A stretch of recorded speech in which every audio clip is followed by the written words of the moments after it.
Hello friends, आज की इस वीडियो में हम एक टॉपिक पढ़ने जा रहे हैं जो हमारे सी लैंग्वेज पे बेस्ड है और उस टॉपिक का नाम है वेरिएबल्स इन सी।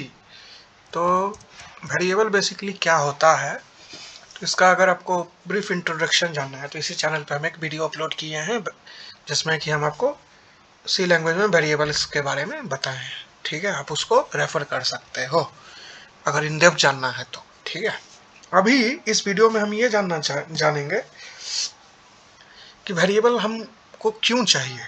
ठीक है,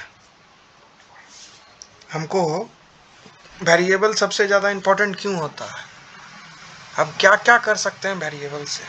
ठीक है, तो इस चीज़ को समझाने के लिए ना सबसे पहले आपको एक बड़ा ही बहुत अच्छा इंट्यूशन बताते हैं। ठीक है, जिसको आप एनालॉजी भी कर सकते हो इन ब्रॉड टर्म्स। तो मान लीजिए आपके पास एक सॉफ्टवेयर है, ठीक है, बैंकिंग सॉफ्टवेयर है। ओके, अब उस बैंकिंग सॉफ्टवेयर में डिफरेंट डिफरेंट वेरिएबल्स हैं, यूज हुए होंगे। ठीक है, लेट्स से एक पर्टिकुलर बैंक है, ठीक है, उसके पास बहुत सारे कस्टमर होंगे, हर कस्टमर का एक खाता होगा उसमें, ठीक है, जिसको आप अकाउंट कहते हो। हर कस्टमर का कुछ ना कुछ फंडामेंटल ऑपरेशन तो आप उस सॉफ्टवेयर पे होता है।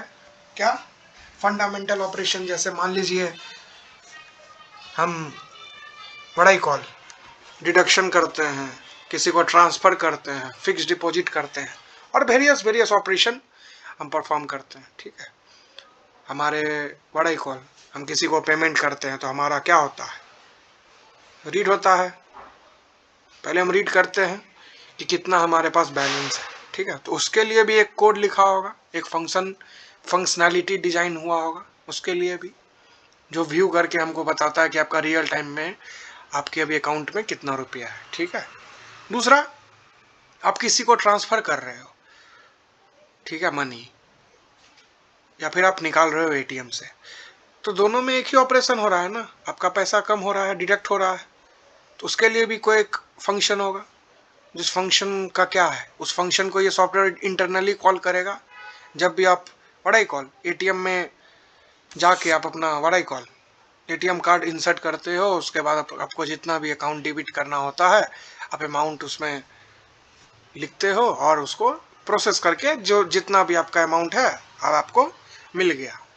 एक केस ये भी हो सकता है, तो अगर हम इसको अच्छे से और एक्सप्लेन करें तो सिस्टम में क्या होगा, उस सिस्टम में ये होगा बेसिकली एक, और रूट पे बात करें तो एक बेसिकली एक सिस्टम डिजाइन हुआ होगा। ठीक है, different different operation, different different function. तो आप जो भी काम कर रहे हैं ना, हम डेटा पे ही काम कर रहे होते हैं। ठीक है, हमारा जो व्हाट आई कॉल हमारा जो बैलेंस होता है, बैंक बैलेंस ना, वो क्या होता है, डेसिमल होता है। ठीक है, हमेशा वो पॉइंट में होगा। आप अगर अच्छे से कभी भी चेक किए होंगे फुर्सत में, तो आपको ये समझ जरूर आया होगा कि आपका जो व्हाट कॉल सैलरी है ना, सैलरी कहो या फिर आपका सेविंग कहो, वो कभी भी आपका इंटीजर नहीं हो सकता है, वो हमेशा डेसिमल में ही रहता है।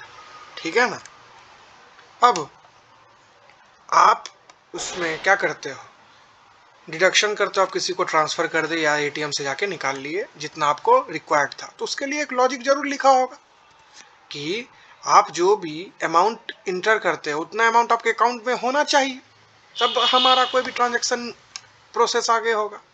मान लीजिए आपके खाता में एक भी रुपया नहीं है, आप किसी को 50 लाख रुपया ट्रांसफर करना चाह रहे हो, ठीक है, क्या हो पाएगा? नहीं हो पाएगा। क्यों? क्योंकि आपके खाता में उतना रुपया होना चाहिए। तो इस चीज का कंडीशन चेक कौन करेगा? तो इस कंडीशन को चेक करने के लिए हम फंक्शनैलिटी डिजाइन करते हैं। ठीक है, हम एक वेरिएबल बनाते हैं, बहुत सारे वेरिएबल हो सकते हैं। ठीक है, एक ही वेरिएबल का बात नहीं, हम आपको बस वो बड़ा एक एनालॉजी दे रहे हैं कि आप अपना थिंकिंग को समझिए कि हम अपने वेरिएबल से क्या क्या कर सकते हैं। ठीक है, हम जितना भी अमाउंट डिडक्ट किए वो क्या होगा, हमारे फाइनल अमाउंट में से उसको सब्ट्रैक्ट होगा कि पहले आपका इतना अमाउंट था, ये ऑपरेशन होने के बाद आप किसी को ट्रांसफर किए या आप उतना रुपया निकाले, तो आपका जो फाइनल अमाउंट था उसमें वो व्हाट आई कॉल उतना अमाउंट माइनस हुआ। उसके बाद जो वैल्यू अपडेट हुआ उसको हम अपने किसी वेरिएबल में स्टोर किए, ताकि अगले बार जब हम व्हाट आई कॉल कुछ अमाउंट अपने खाता में जो रखने गए तो वो क्या होगा, हमारा जो प्रीवियस प्रायर वैल्यू था उसमें अपडेशन होगा। तो ये दो फंक्शनलिटी तो हमको समझ में आ रहा है कि हम किसी को पैसा दे रहे हैं या तो हम निकाल रहे हैं, तो इसमें मेरा पैसा कम हो रहा है। और अगर हम अपने अकाउंट में इंसर्ट कर रहे हैं, कोई हमको ट्रांसफर कर रहा है, तो उसमें क्या हो रहा है, इंक्रीमेंट हो रहा है हमारा what I call balance, bank balance. ठीक है। और क्या हो सकता है, आप कुछ फिक्स डिपॉजिट करवा लिए, ठीक है, आपके खाते में कुछ अमाउंट है, आप फिक्स डिपॉजिट कर लिए। तो हर चीज के लिए, हर टास्क स्मॉल से लेके ग्रेटर के लिए, छोटा भी टास्क हो सकता है, छोटा टास्क क्या, आप अपना बैलेंस जाके चेक किए तो क्या हुआ, आप शो किए आपका अकाउंट में कितना है बैलेंस। तो हर चीज के लिए ना फंक्शन होता है, और फंक्शन वेरिएबल पे ही काम करता है। ठीक है। तो वेरिएबल में हम क्या क्या कर सकते हैं, रीड कर सकते हैं। रीड का एग्जांपल क्या हुआ, हम अपने अकाउंट बैलेंस का रियल टाइम अमाउंट चेक कर सकते हैं। राइट में क्या हुआ, राइट में हम दो ऑपरेशन कर सकते हैं, या तो डिडक्ट होगा या तो इंक्रीमेंट होगा। ठीक है। इंक्रीमेंट करने का मतलब या तो उसमें कुछ एडिशन होगा या तो कुछ सब्सट्रैक्शन होगा। ठीक है।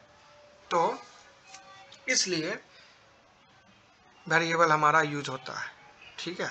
अब लेट्स से हर फंक्शन के अंदर, अभी हम आपको फंक्शन बताए नहीं है फंक्शन क्या होता है। मान लीजिए इसको और अच्छे से हम एक और एग्जांपल दे रहे हैं। लेट्स से आपका एक हाउस है, एक घर है आपका। ठीक है। आपके घर में आपका सारा यूज केस का सामान है, किसी और का दूसरा घर है, आपके फ्रेंड का घर है, उसके घर का जो सामान होगा, क्या आप उसके घर के सामान को आप अपने घर में एक्सेस कर पाओगे? नहीं कर पाओगे। क्यों नहीं कर पाओगे? क्योंकि आपके पास उसका एक्सेस ही नहीं है, वो कहीं और है, आप कहीं और हो। उसी तरह हर वेरिएबल का ना एक स्कोप होता है कि हम उस वेरिएबल को कहाँ एक्सेस कर सकते हैं। ठीक है। कोई इंसान इंडिया में है ना, और कोई इंसान यूएस में है, तो ये जरूरी नहीं है कि जो इंसान यूएस में है उसको ये पता है कि इंडिया में अभी क्या हो रहा है, और इंडिया वाले इंसान को ये पता होगा कि यूएस में अभी क्या हो रहा है। तो ऐसा नहीं हो सकता है। क्यों? क्योंकि हर चीज का स्कोप डिफरेंट है। उसका गवर्नमेंट कोई और है, हमारा गवर्नमेंट कोई और है, राइट। तो हर एक चीज का ना एक स्कोप होता है। अब कोई भी काम कर रहे हो ना, तो कितने टाइम तक कर रहे हो, कितने टाइम फ्रेम में कर रहे हो, हर चीज का ना एक स्कोप है। ठीक है। अब हम इसको और अच्छे से समझाते हैं। लेट्स से हम एक वेरिएबल बनाए, एक फंक्शन कॉल करते हैं फन। अभी आपको हम फंक्शन बताए नहीं है, लेकिन अगर आपको समझना है कि फंक्शन क्या होता है, तो बेसिकली एक पीस ऑफ कोड होता है जो कुछ वर्क करता है, कुछ लॉजिकल वर्क करता है। ऐसे नहीं हम फंक्शन किसी भी चीज का फंक्शन लिख लिए और वो कर रहा है, कुछ लॉजिक उस फंक्शनैलिटी पे हम डिजाइन कर रहे होते हैं, इसीलिए हम फंक्शन लिखते हैं। ठीक है। हम एक फंक्शन लिखते हैं फन नाम का। ठीक है। और एक वेरिएबल हम मेन फंक्शन में बनाते हैं, इंट के असाइन 100। ठीक है। अब इस फन फंक्शन का हम जा रहे हैं डेफिनेशन लिखने, वॉइड फन। आप जब भी जानोगे ना, सी लैंग्वेज में दो ही रिटर्न टाइप होता है, एक तो इंटीजर या तो वॉइड। आपको अगर बुलियन बनाना है ना, ट्रू फॉल्स, तो उसके लिए आपको class what I call different header file use करना होगा। लेकिन अगर एलिमेंट्री प्रिमिटिव की बात करें ना, तो या तो वॉइड होता है या तो इंटीजर होता है। वॉइड मतलब हमारा ये फंक्शन कुछ भी रिटर्न नहीं करेगा, सिंपली हम उसको कॉल किए, जितना इस फंक्शन के अंदर जो हम कोड लिखे वो एग्जीक्यूट हुआ, बात खत्म। लेकिन अगर इंटीजर इंट मैन अगर इसी के जगह पे रहता इंट फन, तो ये फन फंक्शन के एग्जीक्यूशन के बाद या फिर एग्जीक्यूशन के बीच में ये एक वेरिएबल, जब भी ये फंक्शन एग्जीक्यूट हो जाएगा ना, हम इससे एक वेरिएबल एक्सपेक्ट कर रहे होंगे कि ये फंक्शन हमारा एक इंटीजर वैल्यू पास हमको करेगा हमारे प्रोग्राम में। ठीक है। अब इस फन फंक्शन के अगर अंदर हम प्रिंटफ करें %d के, तो क्या 100 वैल्यू हमारा प्रिंट होगा? आइए रन करके देखते हैं। प्रिंट तो नहीं होना चाहिए, एरर आएगा। क्या एरर आ रहा है? इन फंक्शन फन एरर के अनडिक्लेयर्ड। मतलब अभी जो हम आपको इंडिया और यूएस का एग्जांपल दिए ना, मान लीजिए आपका जो ये मेन फंक्शन है ना, ये आपका इंडिया हो गया। ठीक है। और ये आपका जो फन फंक्शन है आपका यूएस हो गया। तो आप इंडिया के अंदर एक वेरिएबल बनाए इंट के असाइन 100। ठीक है। तो आप इस वेरिएबल के वैल्यू को सिर्फ इस मेन फंक्शन के अंदर ही एक्सेस कर सकते हो, इस फन फंक्शन के अंदर नहीं। ये फन फंक्शन का व्हाट आई कॉल उसका जो मेमोरी ब्लॉक है ना वो अलग है, और मेन फंक्शन का जो मेमोरी इसको मिला ये अलग है। मिल रहा है सबको मेमोरी स्टैक में ही, लेकिन सब फंक्शन का वेरिएबल का एग्जिस्टेंस डिफरेंट डिफरेंट लेयर में डिस्ट्रीब्यूटेड है। ठीक है, अब हमको एक और वेरिएबल बनाया वही के नाम का ही, इसका इनिशियल वैल्यू है 50। तो अभी अगर इसको हम प्रिंट करेंगे तो क्या प्रिंट होगा, तो ये एरर नहीं देगा, ये सिंपली 50 प्रिंट कर देगा। क्यों? क्योंकि हम के का जो वैल्यू 50 असाइन किए हैं ना, ये फन फंक्शन के अंदर असाइन किए हैं, और हम इसको उस फंक्शन के बॉडी में एक्सेस कर सकते हैं, उसमें कुछ चेंजेस कर सकते हैं, लेकिन उसको डिलीट हम नहीं कर सकते हैं। जब भी हम कोई वेरिएबल बनाते हैं ना, तो हम उसको डिलीट नहीं कर सकते। हम डिलीट उसी को कर सकते हैं जिसको हम डायनामिकली क्रिएट करते हैं। जब हम मैलॉक कैलॉक के बारे में पढ़ेंगे, रीअलॉक के बारे में पढ़ेंगे, तब हम समझ में आएगा कि हमको डायनेमिक मेमोरी एलोकेशन क्या होता है, स्टैटिक मेमोरी एलोकेशन क्या होता है। ठीक है, तो अब हम इस के असाइन 100 में ना कुछ चेंज अगर करें ना, तो के असाइन 5 कर देना, तो अगर हम इसके बाद इसको प्रिंट कराने की कोशिश करें तो प्रिंट एफ %d और ये न्यू लाइन में प्रिंट हो, और इसमें हम कुछ नहीं, हम अपने के नाम के वेरिएबल के वैल्यू को प्रिंट कर रहे हैं। तो ये अभी ये 100 ना प्रिंट करके 5 प्रिंट करेगा। ठीक है, तो देखिए 550 क्यों प्रिंट किया हम आपको बताते हैं। ये प्रिंट एफ के बाद ना हमको एक न्यू लाइन चाहिए। ठीक है, तो आप जैसा देख सकते हो फिर 550 ही प्रिंट हो रहा है, वेट अ व्हाइल। तो सबसे पहले प्रिंट एफ चला, उसके बाद हम के को प्रिंट किए, तो ये न्यू लाइन में तो प्रिंट होना चाहिए था। अच्छा, हमको परसेंटेज ये बैकस्लैश स्टार्टिंग में यूज करना होगा। ठीक है, तो इससे हम आपको डिफ्रेंशिएट पता चलेगा कि क्या हो रहा है। ठीक है, ये हमारा मेन फंक्शन था। मेन फंक्शन के अंदर हम एक वेरिएबल बनाए के नाम का, हम उसका नाम रख दिए के। अब हम उसी के नाम के हेल्प से उस वेरिएबल को आइडेंटिफाई कर सकते हैं, उसको यूज कर सकते हैं। इससे पहले वाले वीडियो में हम आपको ये एक्सप्लेन किए थे हम इसको वेरिएबल का वैल्यू क्यों देते हैं। लेट्स से इसका एक एग्जांपल है, हमारे रियल वर्ल्ड में हर एक इंसान है, हर एक इंसान का एक पर्टिकुलर नाम है। उस नाम के ही हेल्प से हम उसको बुला सकते हैं, या उसको कुछ काम असाइन कर सकते हैं कि आप ये कुछ कर दो, ये काम आप कर दो। तो हर इंसान को ना एक आइडेंटिफायर होता है, उसका नाम। उसी तरह हर वेरिएबल का एक आइडेंटिफायर है, उसका वेरिएबल का नेम। ठीक है, अगर आपको हर चीज़ को ना जो टिपिकल आपको लगे उसको आप रियल वर्ल्ड से कनेक्ट कर लोगे ना, खासकर कंप्यूटर में जो भी चीज़ है, तो आपको बहुत ईजिली समझ में आएगा। ठीक है, तो हम देख सकते हैं हमारा पहले के का वैल्यू 100 ना प्रिंट होके के का वैल्यू 5 प्रिंट हुआ है इस लाइन के चलने से, यहाँ हमारे कंसोल के। उसके बाद हम क्या किए, इस फन फंक्शन को कॉल किए। फन फंक्शन के अंदर हम एक वेरिएबल बनाए के नाम का, जिसका वैल्यू 50 है। उसके बाद उसको प्रिंट कराए, तो हमारा आउटपुट आप देख सकते हो 50 है। और ये बैकस्लैश क्या होता है, ये एस्केप सीक्वेंस होता है। मतलब हम बैकस्लैश यूज करके न्यू लाइन में हम अपने कंट्रोल को ले आए।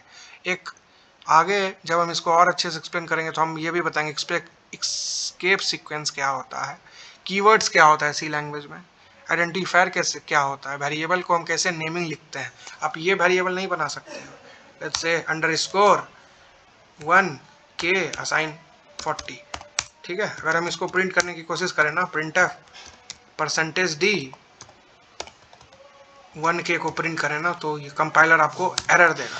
क्या एरर देगा, इसको खुद से देख सकते हो।